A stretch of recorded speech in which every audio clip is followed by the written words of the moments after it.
Quando nós ouvimos este evangelho de João, né, que Jesus mostra a sua própria identidade como pastor, nós precisamos pensar um pouquinho como era o pastor em Israel, sobretudo naquele tempo, né? A gente hoje imagina o pastor, um homem que sai com um monte de ovelhas, vai, leva para pastar, traz, depois tosquia, vende, come a carne, etc., né? Tem mais ou menos uma função, como se fosse uma profissão, né? A gente imagina aqui no Brasil um boiadeiro, né? Um vaqueiro, coisas do tipo, né? Mas nos tempos de Jesus, a relação que havia entre o pastor e as ovelhas era uma relação muito mais do que uma relação profissional ou comercial ou qualquer coisa do tipo, né? Havia uma espécie de parceria, podemos dizer, uma palavra bem moderna. O pastor tinha lá suas ovelhas, levava para pastar, procurava as melhores pastagens. De vez em quando pegava o seu cajado, né, puxava uma que estava se afastando. Às vezes pegava, né, puxava aquele cajado pela pata, fazia massagens no corpo da ovelha, que muitas vezes sentia cãibras. Pegava a ovelha assim, a cabeça, e derramava nas narinas óleo para que os mosquitos, os insetos não colocassem lá suas larvas. Era um tratamento assim muito carinhoso, né, que o pastor tinha com a ovelha. E à noite, quando voltavam, os pastores colocavam seus rebanhos num lugar grande, com um pequeno muro. Ali ficava um tomando conta, enquanto os outros iam descansar. Pela manhã vinham os pastores e chamavam as ovelhas, muitas vezes com um assovio próprio, outras vezes falando. E as ovelhas conheciam a voz do pastor e se reuniam nos seus rebanhos e seguiam o pastor. Então, por isso, Deus escolheu esta figura do pastor para ele se mostrar quem ele é com relação a nós. Por isso, Jesus diz: eu sou o bom pastor. E quando ele usa o termo bom, para mostrar que havia maus pastores que também estavam interessados em cuidar das ovelhas apenas para tirar delas lucros, ou aqueles pastores que não vigiavam as ovelhas devidamente e os lobos chegavam, ou aqueles pastores que fugiam quando chegavam lá chegava o ladrão para roubar. Então Jesus, além de pastor, ele dá a qualidade do pastor. Eu sou o bom pastor. E diz as características desse bom pastor. Por que ele é o bom pastor? Ele coloca aí 3 motivos. Primeiro, eu dou a minha vida pelas ovelhas. Segundo, eu conheço as minhas ovelhas. E terceiro, eu defendo as minhas ovelhas. São estes 3 verbos que vocês observam aí neste evangelho que nós acabamos de ouvir. Vejamos o que Jesus quer dizer com isto. Eu dou a minha vida pelas ovelhas. Dar a vida, e ele dá quando ele morre na cruz por nós. Nós somos as suas ovelhas e ele, para nos resgatar das garras do demônio, para nos libertar do pecado e da morte, ele deu a vida por nós. E ele deu a vida não só morrendo na cruz, mas ele dá a vida a cada um de nós no dia a dia, quando ele nos alimenta com a palavra de Deus e com a Eucaristia, que na verdade é ele mesmo. Por isso nós vamos ver o ofício de pastor, ou a identidade do pastor, está intimamente ligada à identidade de sacerdote. Cristo, ele se oferece em sacrifício, então ele é sacerdote que oferece e é vítima oferecida, e por isso ele é o pastor. Eu dou a minha vida pelas ovelhas. Quando vêm os inimigos, eu fico à frente para proteger as minhas ovelhas. Não matem as ovelhas, não levem as ovelhas, não explorem as ovelhas. Eu dou a minha vida, ele fica à frente. Então, tudo aquilo que seria para as ovelhas, que seria para nós, todo o castigo que seria merecido por nós no inferno, Jesus acolhe e ele carrega sobre si as nossas iniquidades para pagar pelos nossos pecados, morrendo pregado numa cruz. Então ele diz: eu dou a minha vida pelas ovelhas. E ele vai dando essa vida no dia a dia, na medida em que ele nos acompanha pessoalmente, um por um, com o seu amor, dando a vida por nós. Quando ele diz: eu sou o caminho, a verdade e a vida, nós temos uma vida, que é a vida da graça, e essa vida nos é dada por Jesus Cristo, nosso pastor.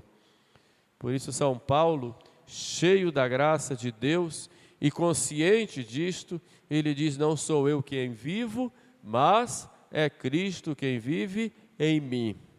Meu viver é Cristo. Na verdade, Cristo pregou o reino de Deus.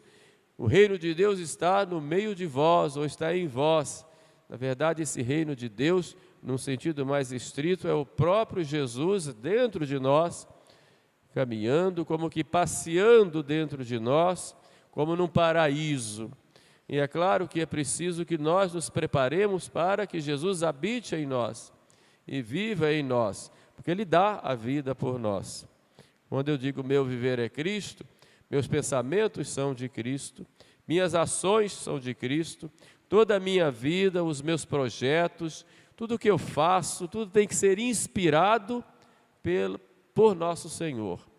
Então, nesse sentido, Cristo dá a vida por nós, não só na Santa Missa, não só na Eucaristia, não só na igreja, mas pessoalmente Ele dá a vida a cada um de nós, vivendo em nós. Então ele é esse bom pastor que dá a vida pelas suas ovelhas. Mas há uma outra coisa que ele faz: eu dou a vida e eu conheço as minhas ovelhas e as minhas ovelhas me conhecem. Quando a gente fala conhecer, na Sagrada Escritura, ela tem um sentido não apenas intelectual. Você conhece José? Conheço. Ele é assim, é baixinho, é gordinho, ele é alto, é grande, ele fala muito, fala pouco, ele é clarinho, ele é moreno, ele é escuro. Mas é um conhecimento assim intelectual, né? Não é este conhecimento que Jesus tem, que aquela ovelha tem a orelha maior, tem a pata mais fechada, mais aberta. Não é nesse sentido que Jesus conhece as ovelhas. Eu conheço as minhas ovelhas me conhecem. A palavra conhecer, na Sagrada Escritura, tem um sentido mais de comunhão. Eu conheço as minhas ovelhas, quer dizer, eu estabeleço uma aliança com as minhas ovelhas. Então vem aí a segunda característica do pastor: não só dá a vida, como estabelece uma comunhão com as ovelhas. O que é, por exemplo, um pároco na paróquia? Ele estabelece uma comunhão com os seus paroquianos. Não apenas ele conhece os paroquianos o conhecem, no caso aqui o capelão, os membros da capelania, mas há uma comunhão, há uma aliança entre nós, de doação mútua, em vista de algo muito maior, que é a vida eterna. Então, esta relação de aliança que Jesus faz com cada um de nós, e faz com o seu rebanho, que é a igreja, é nesta aliança que se caracteriza o conhecimento em Jesus. Eu conheço as minhas ovelhas, significa eu estou em comunhão com as minhas ovelhas, há entre as ovelhas e mim uma espécie de matrimônio espiritual e de doação mútua. E por isso ele é o bom pastor que conhece. E ele diz: eu conheço as ovelhas pelo nome. Quando diz o nome, não é apenas ser José, Maria, João, Pedro, mas o nome aí significa a própria identidade da pessoa. Quer dizer, Jesus tem uma parceria, ou uma aliança, ou uma comunhão única e especial com cada um de nós. Então isso é muito importante, porque nós não somos massa, nós somos pessoas. Cristo não nos trata como um rebanho assim, de número apenas, mas Ele tem um amor especial por cada um de nós, para nós nos sentirmos amados de modo único por Deus nosso Senhor. É nesse sentido que Cristo faz uma aliança com cada um em especial. E viver nesta aliança é que consiste a nossa característica de ovelhas. Entenderam? Então, conheça as ovelhas, mas Ele também defende as ovelhas. Quantas vezes nós vamos ver no Evangelho Jesus chamar a atenção dos fariseus, né? E já São João Batista já tinha mostrado isso, chamando de raça de víboras.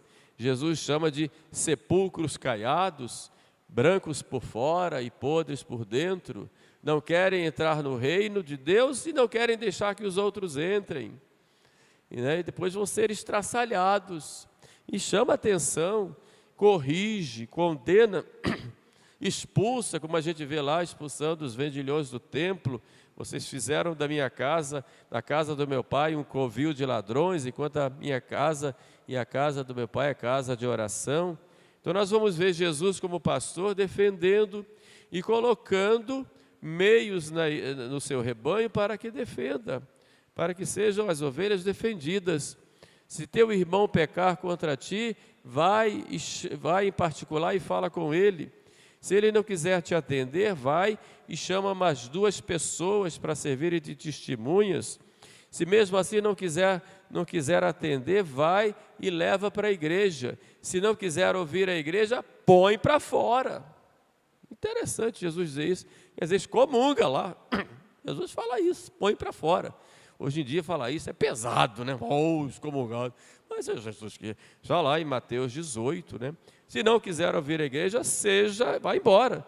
Seja tratado como um gentio, né?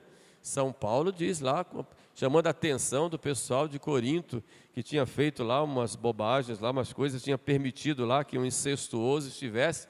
Ele dizia: vocês querem que eu vá aí com a vara pegar vocês? Imagine, está lá na Bíblia aí, São Paulo isso. Imagine se um padre hoje ameaçar alguém com a vara, no dia seguinte ele está preso, né? Evidentemente que a gente não vai fazer isso, mas para mostrar a seriedade que tinha, com que os pastores levavam, né, o seu ofício, né, chamando a atenção para defender o seu rebanho do inimigo. E é exatamente isso que Jesus coloca lá. O bom pastor, ele defende o seu rebanho. E se defende o seu rebanho, é porque no rebanho entram inimigos. Entram ladrões de almas. Porque o pior ladrão não é o que rouba uma coisa da casa, tal. Tudo bem, é ladrão, tem que ser punido, mas o pior ladrão é aquele que te rouba a graça, aquele que te rouba a pureza, aquele que te rouba aquilo que você tem de mais precioso, que é roubar o amor de Deus. E ninguém vai chegar para você e dizer: vou te roubar a graça. Ele vai te induzir a pecar, vai te mostrar coisas que são mentirosas para que você deixe de acreditar na verdade e vá acreditar em mentiras. É esse o papel dos hereges. Os hereges saíram de dentro da igreja, muitas vezes parecendo pessoas boas, bem vistas, muito inteligentes. Imagina Lutero, por exemplo, era muito inteligente, um grande professor, né, tinha muitos alunos, mas se aproveitou disso e começou a pregar mentiras e atraiu muita gente dentro da igreja. Infelizmente, pessoas que se infiltraram para colocar mentiras e pregar um evangelho que não é o evangelho de Jesus. Entenderam? Por isso o pastor tem obrigação de dizer: cuidado, não vá atrás, porque isso não é certo, não é essa a doutrina de Jesus. E se precisar colocar para fora, punir, condenar, tem que fazer.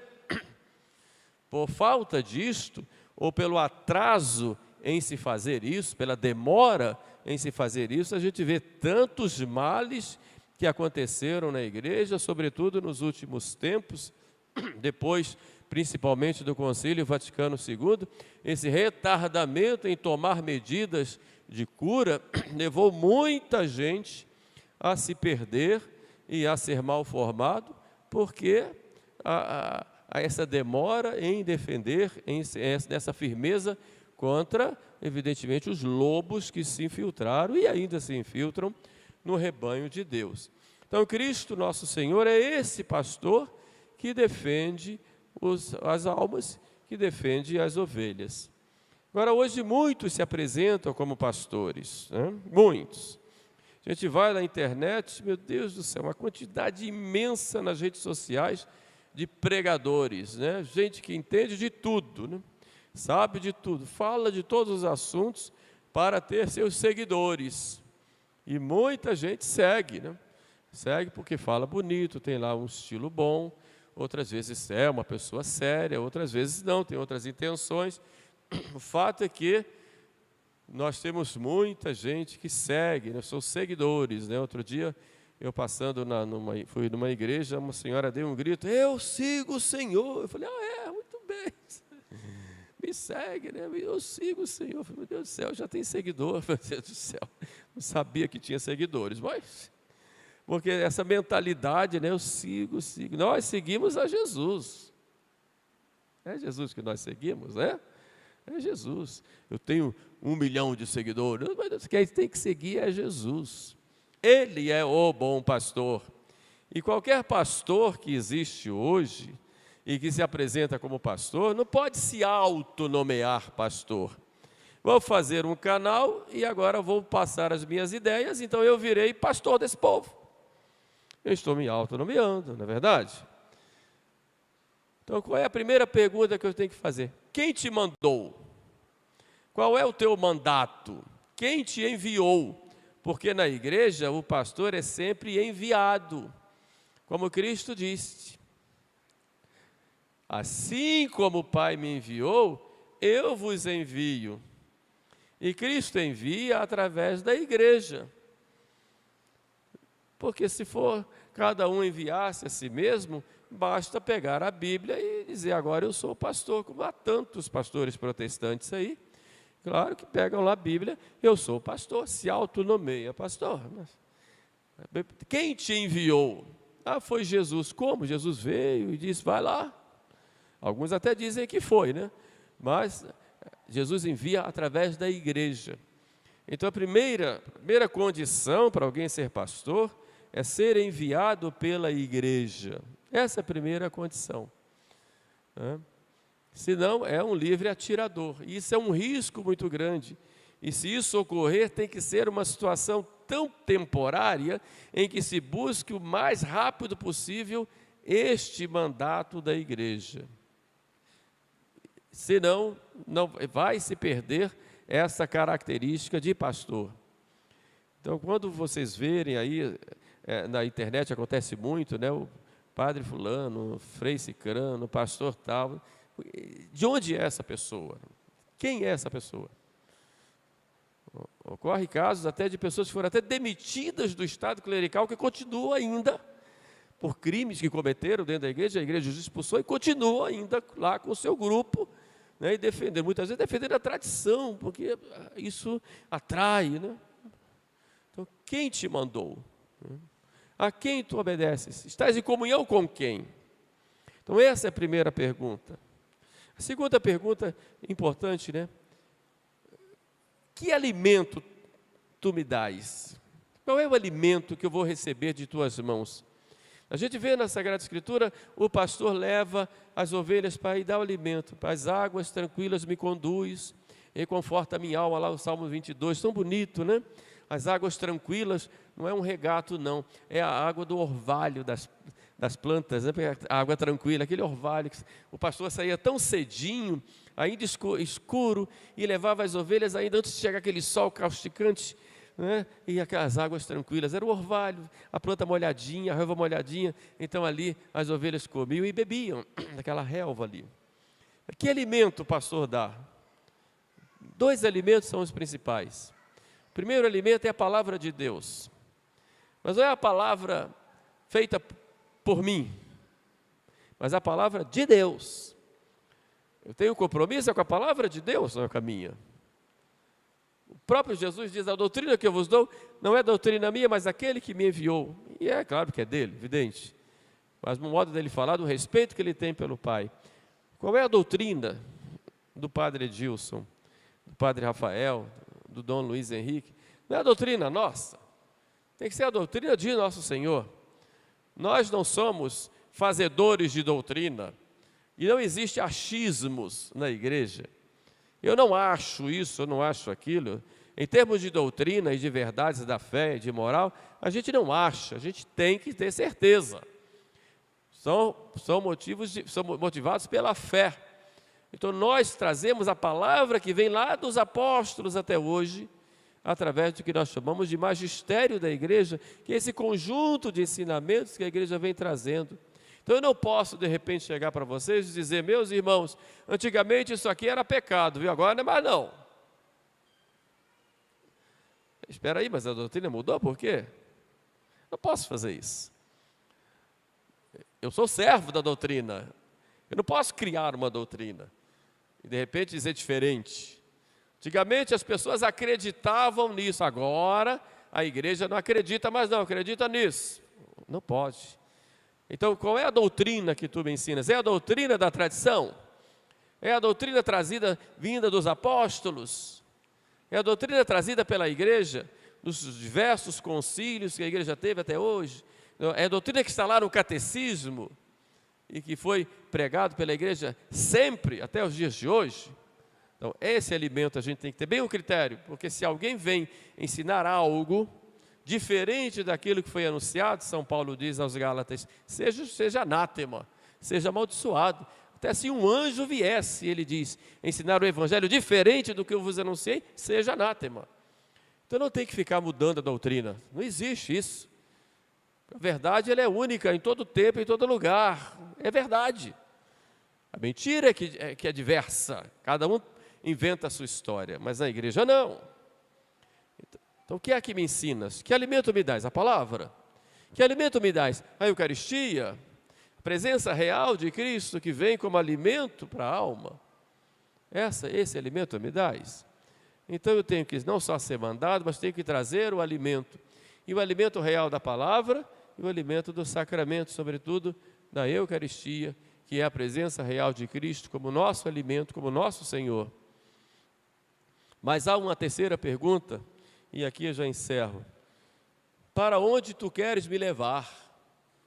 O pastor vai me levar para onde? Para si próprio ou para o céu? Qual é a finalidade de todo o pastoreio na igreja? O Papa João Paulo II dizia lá num dos seus documentos, no início do terceiro milênio, ele diz, toda a pastoral na igreja só tem um objetivo, que é a santidade.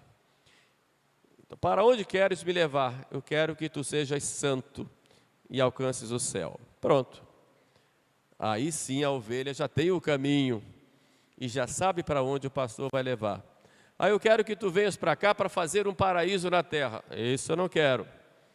Aí eu quero que tu venhas para cá para poder se divertir. Isso também não. Eu quero que tu venhas para cá para participar de um mundo melhor. Pode até ser, mas com que objetivo? É para alcançar o céu? Tudo bem. Se não é, esse pastor não é verdadeiro. E o pastor verdadeiro é aquele que quer levar as almas para o céu, para a vida eterna.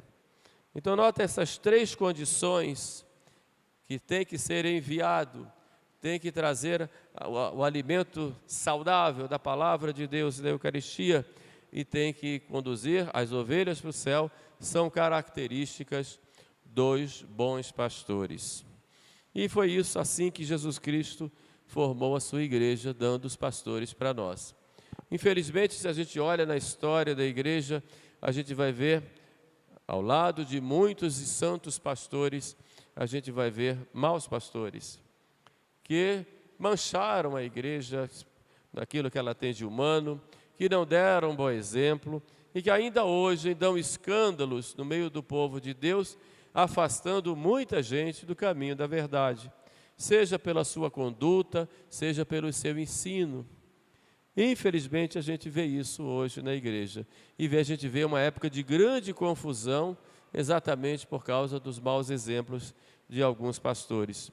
Por isso, mais do que nunca, nós temos que estar unidos a nosso Senhor e unidos à igreja, e não querermos pastores fora da igreja, porque aí é que está o risco de querermos fora do aprisco, fora do rebanho, que aí vamos ter mais pastores falsos para conduzir as almas para o abismo. Portanto, nesse tempo difícil, precisa a gente rezar muito pelos pastores, rezar muito pelo Papa, rezar muito pelos bispos, muito pelos sacerdotes, sobretudo os sacerdotes que acompanham, que nos acompanham, rezar pelo diretor espiritual, rezar pelo confessor, rezar pelo pároco, rezar pelo capelão, rezar por aqueles que nos conduzem. Às vezes a gente precisa tanto, a gente se entrega totalmente às almas, renuncia a tudo para servir as almas, tudo, e dá a vida inteiramente pelas almas. Vai se consumindo a vida, consumindo a saúde, consumindo todo o seu ser para a salvação das almas. Então é preciso que as almas, por outro lado, atendam, sigam aquilo que o pastor está dizendo, que obedeçam naquilo que é próprio do ofício de pastor, e que apoiem, que ajudem, e que não falem mal dos pastores. Hoje a gente vê tanta perda de respeito com relação aos pastores, então todo mundo se acha no direito de ir lá para uma rede social e falar mal do Papa, do Bispo, do Padre. Isso aproveita de quê? Isso leva a quê? Qual é o objetivo disso? É verdade que às vezes certas atitudes nos entristecem e nos colocam perplexos, mas chega lá e já condenar alguém é algo assim temerário. Então, por que não rezar? Por que não pedir a nosso Senhor misericórdia nesses tempos difíceis? Porque tudo que a gente faz, a gente tem que pensar de que aproveita isso, qual é o objetivo disso. Nesse sentido, a mesma coisa, com relação aos pastores hoje da igreja. Então, nesse dia do Bom Pastor, na liturgia nova vai ser domingo que vem, de modo que a gente tem uma semana para rezar pelos pastores. Vamos pedir a nosso Senhor pelos nossos pastores. Vamos implorar misericórdia para nós, para que tenhamos pastores santos e que possam conduzir os seus rebanhos de Cristo, para a vida eterna. Amém.